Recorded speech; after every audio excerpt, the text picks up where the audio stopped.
Hi, Vincent Hall, and welcome to another episode of Anyone Can Draw, Paint, and Create. As promised, we're moving forward to bold color. After several weeks of learning how to draw the human face and dealing with continuous line, volume, and expression, we're going to up the ante a little bit and add color. And this time it's going to be called bold color.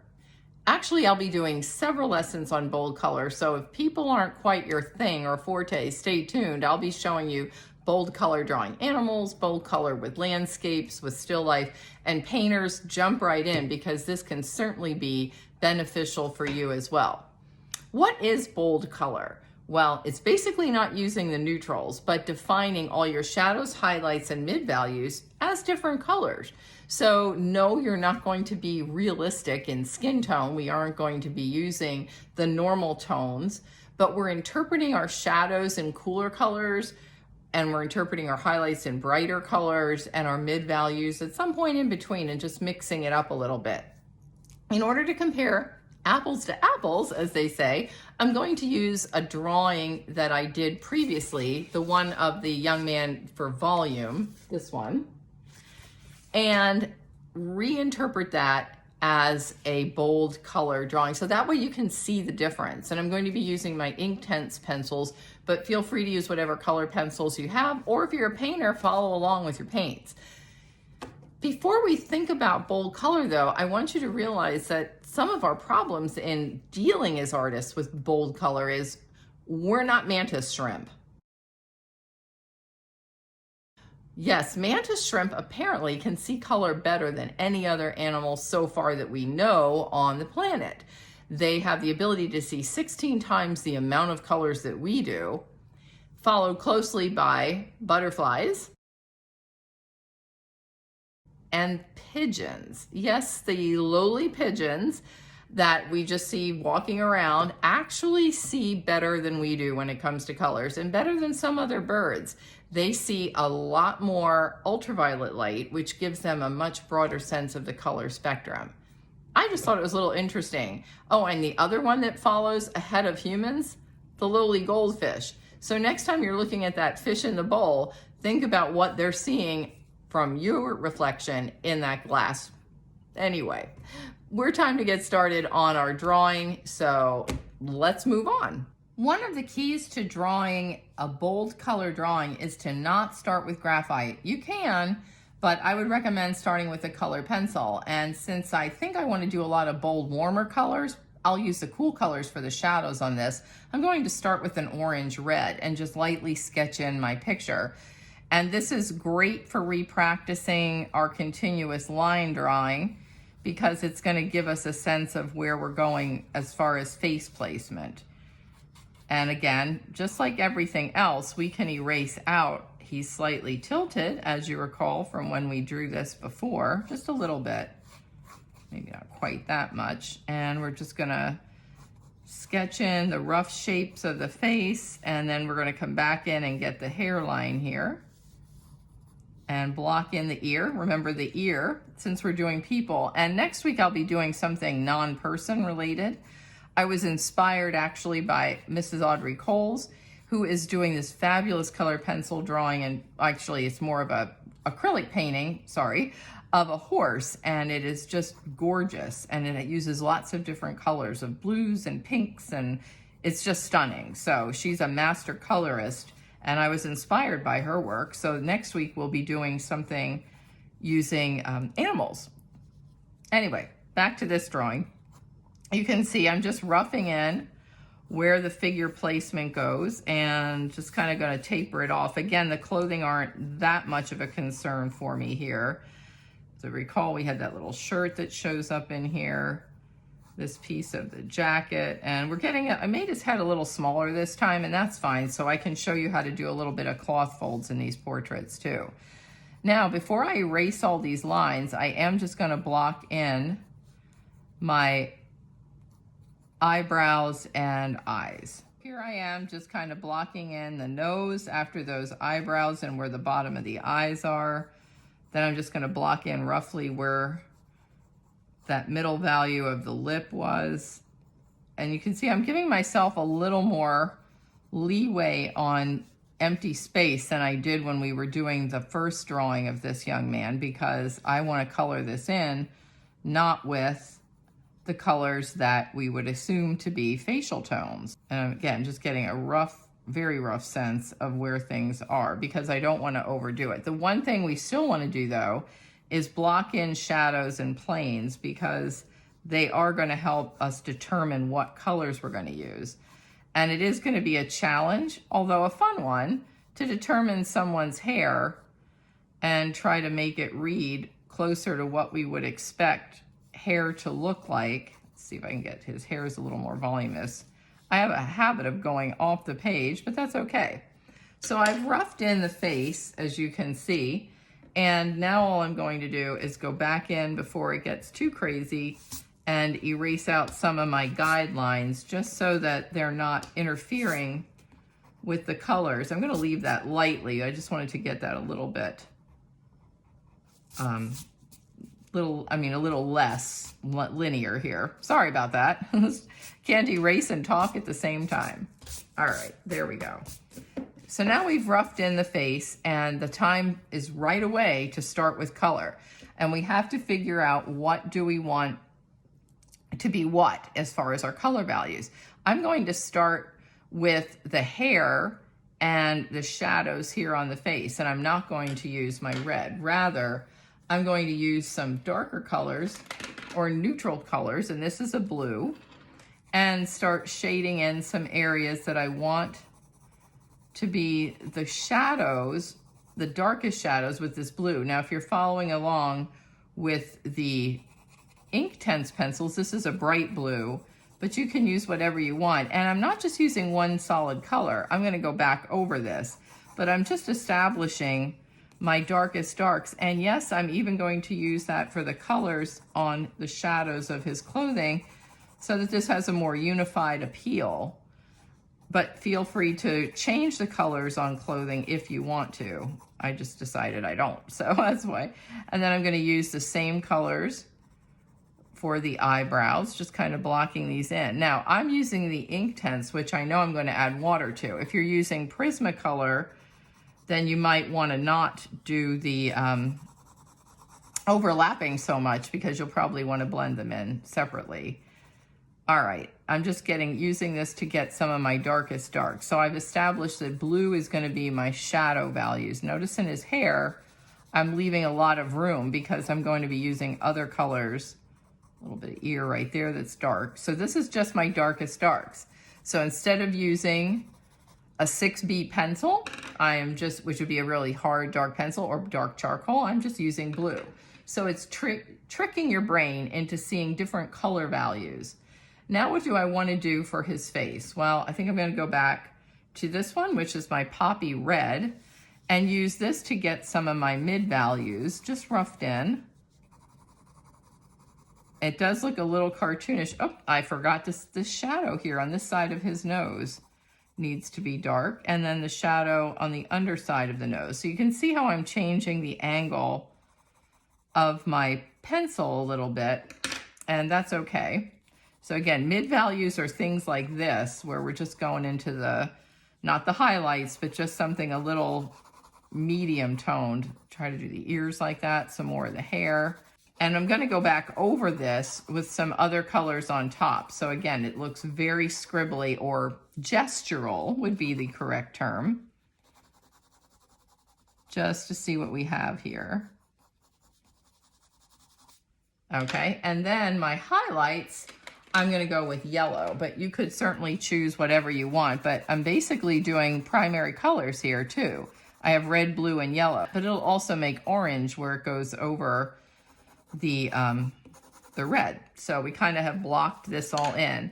I have not done anything to the nose, but as you can see here, move this over a little bit, it looks very poster-ish, for lack of a better word, or silkscreen printed and almost abstract. I did not do the eyes yet. I'm going to do the eyes after I do my base wash of color. As you recall, with Inktense, the key is to use, I'm going to move this out of the way here so I can dab later, a brush and get some of the tones, but we're also going to be dabbing some of these off. So the beauty is see how these colors work together. And initially, do not fear. It is going to probably scare you a little bit what you're going to get with some of these colors. If you're using Prismacolor, remember you could use hand sanitizer to blend them in, or alcohol-based, if you have anything lying around like that, that'll melt the beeswax that is indicative of the Berol Prismacolors. If you're using regular color pencil, you can just blend them in as you see fit. And I really like how I'm getting some nice dark shadows here. And then just kind of blending this up. So I'm letting them blend together. I really am enjoying how, even though it's dark, it's not a neutral, but I'm getting some deeper purple values where the blues and the reds came out. And again, I'm going to be going over some of this with paper towel in a minute and just kind of scruffing off here like we did before with the gesture drawings so that things have a very loose quality to them. Where you have a highlight, and I'm using cheapo drawing paper here, so if you have nice watercolor paper at home, by all means, feel free. But I'm dabbing out some of these areas here while it's still wet. And you can see I left some severe highlights alone because I want to go back into this later. What I have found out with Inktense, though, are two things. First of all, it is going to buckle initially, and second, you need to let it dry.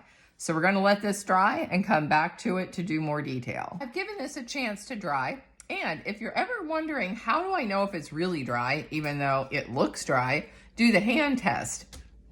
If you put your hand over the drawing lightly, and it still feels cold compared to the other parts of the paper, it's not quite dry. And that could be okay, except if you're working on drawing paper with a wet medium, which it isn't ideal, but it's the most common paper around, it could tear. So you just want to make sure that you've given the fibers a chance to rest and absorb all that extra water. But now we're going to move back in and start to get some detail into our picture. We used primary colors, red, blue, and yellow, to get the basic form of this face, but we have a lot of work to do to really develop these shadows, and we need to select the right colors. One of the biggest mistakes people do with bold, vibrant color is they use too many different colors, and it can start to get a little soupy. Just like when you mix paint, if you start to mix too many colors, you get mud. So we want to keep this true to bold colors. I'm going to use just darker blues to get the shadows rather than going in with purples and everything. So this is a blue indigo, if you're following along, or just the darkest blue pencil that you might happen to have. And I'm going to use this to help define the areas where I see the darkest shadows. Now, the beauty of blending colored pencils is you could leave some colors blended in the background and then keep this as just a pencil drawing without water for what's on top. And I'm thinking I might want to do that, but I haven't totally decided yet. I'm going to wait and see what this looks like. But this will give you a chance to sketch in some of your darker values. If you're a painter, of course, you would be going over some of these with just your different colors of paint. So again, it just depends on the style you're looking for. If you want to keep this sketch type drawing look going, then perhaps you do want to keep more of the pencil line and less water. And I'll show you a way that we can actually combine those two by using an almost dry brush. So it's not going to be as loose as this, which is almost watercolor. And then I'm going back in with this dark indigo blue and finding my absolute darkest darks where some of them may have lost their value on here. So going up along this side of the nose works. We've lost a lot of shadow in the eye here that I want to bring back, and I'm using this to draw in his eyelid because it is a darker shadow here on this eyelid. I want to make sure that I keep my tones true to what I see. And since I'm using this dark blue as my black, I'm going to also go in, and I know he has a orange eye right now, but I'm going to get rid of that in a minute. You don't want anybody to look demonic. I'm just simply trying to use color, and I am going to leave the white catch light. I'm going to define where his iris is so I can fix that later with a different color. There we go. Here, I'm probably going to go in with a blue, a brighter blue, and that way I don't have to worry about this strange little orange, but I'm using my darker blue in lieu of black to try to define the shadows that got a little over blended with the first pass of our brush. Let's see here, there's just a little line here. This isn't. Then this hair, I got some areas that I can definitely go darker in on the hair. It might start to look a little caricature-ish at this point, and that's okay. And some people do like that option. It just depends on the look you're going for. I'm just using this for the absolute darkest areas.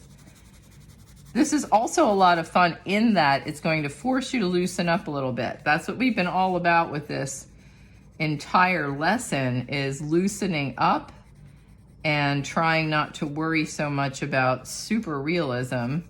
Go in here just a little bit lighter so that we have some more of that blue to work with. And there we have that drawn in. So now I'm going with my brighter blue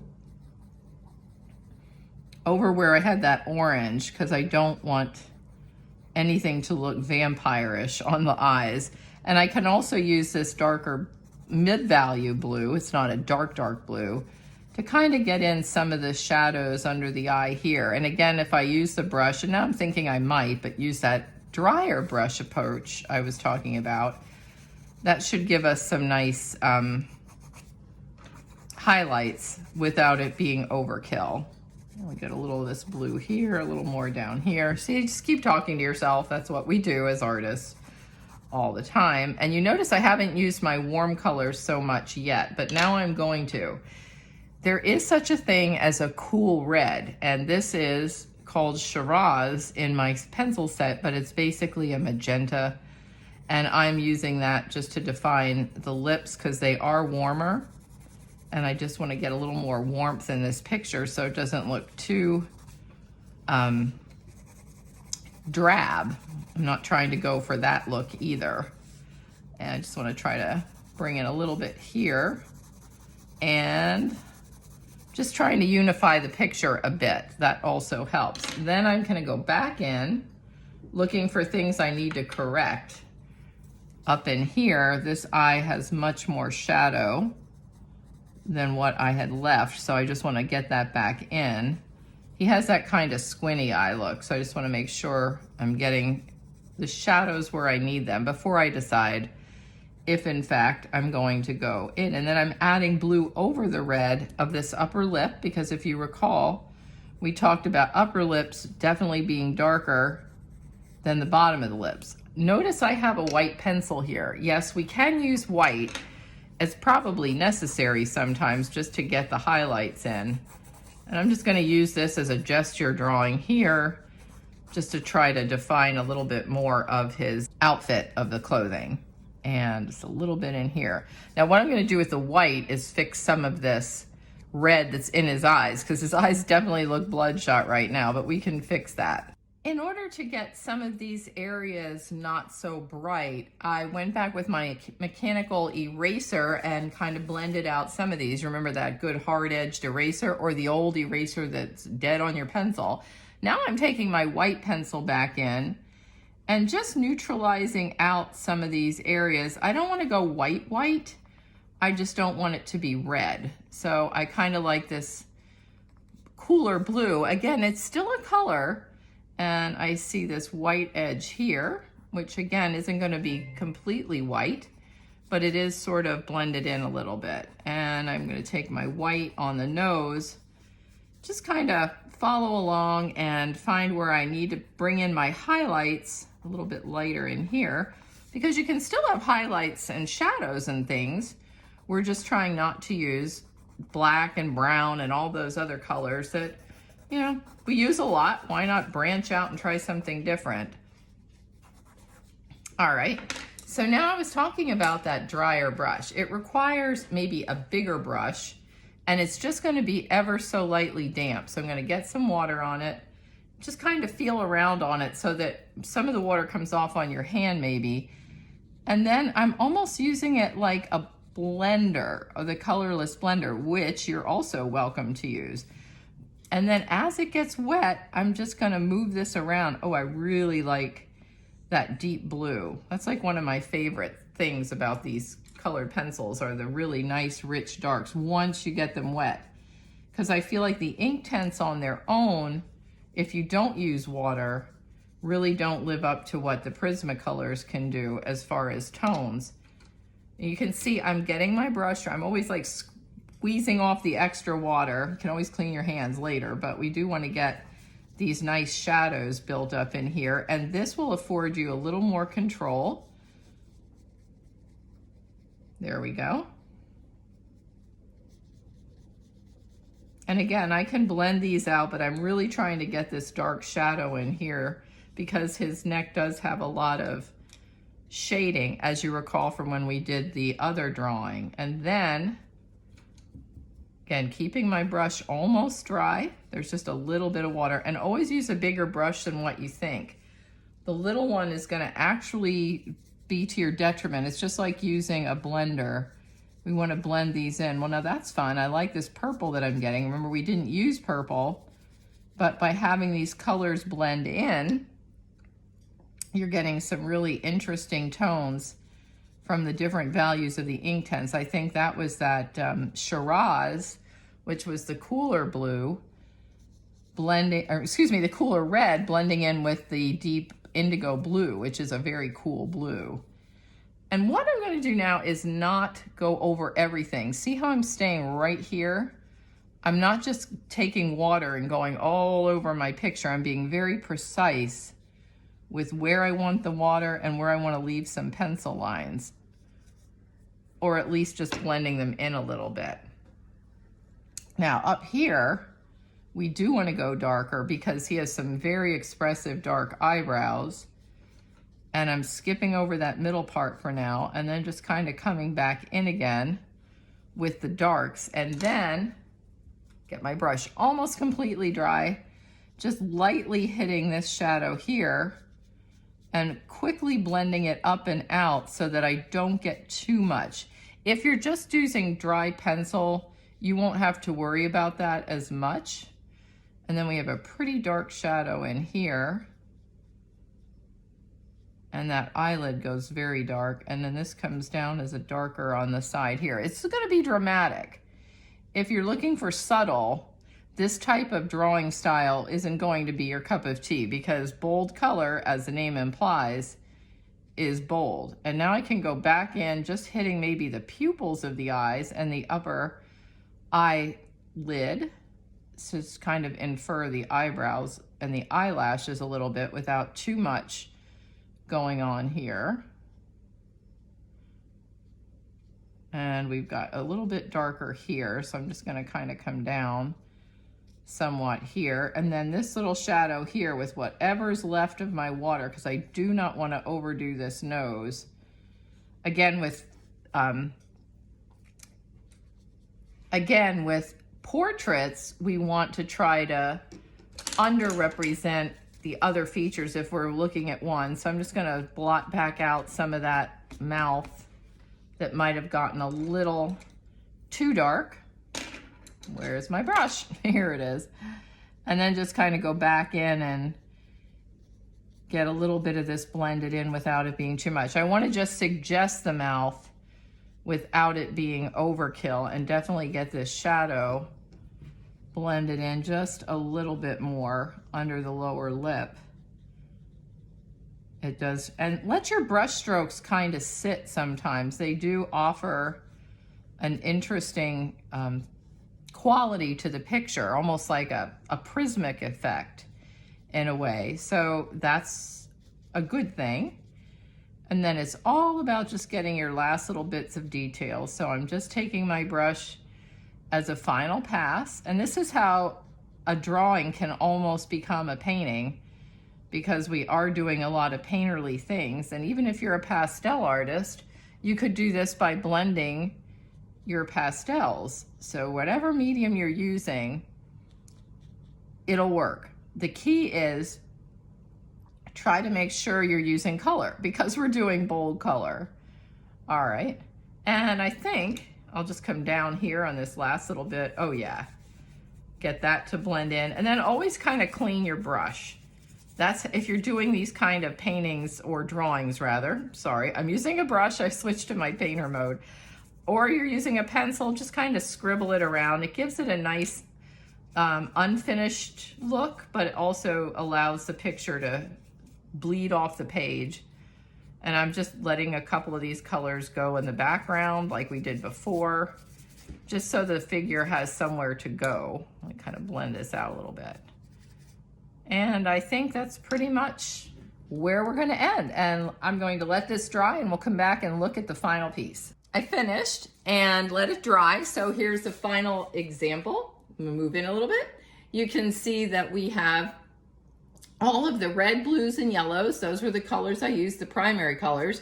And that darker blue created what would appear to be black, but it's not. It's indigo blue. And then we just left some areas white and blended the color. So is it photorealism? Absolutely not. The idea is to give an expression, expressive use of color, bold color. The expressionists are a great group of artists to look at if you're interested in exploring this. You don't even have to use a lot of different colors. You could do bold color in a monochromatic style. Think magenta red, orange red, and pink, and that could work too, or any of the different colors combinations. Just try to get out of your comfort zone of using the neutrals. You can show a neutral area, back again, these darker shadows, by using cooler colors. In the slides that follow, you'll get to see a lot of different artists and their styles for bold color. So maybe someone else's technique might tweak your interest a little bit, but I hope you do give it a try. Next week, we'll be looking at landscapes and cityscapes using bold color. And I've got some really interesting artists for you to look at with that. Said, I'm going to say, have a great rest of the week, Vincent Hall. Stay safe and be well. We're down in the Art Center Tuesday, Wednesday, Thursday. And if I don't see you there, I'll see you next week on another episode of Anyone Can Draw, Paint, and Create.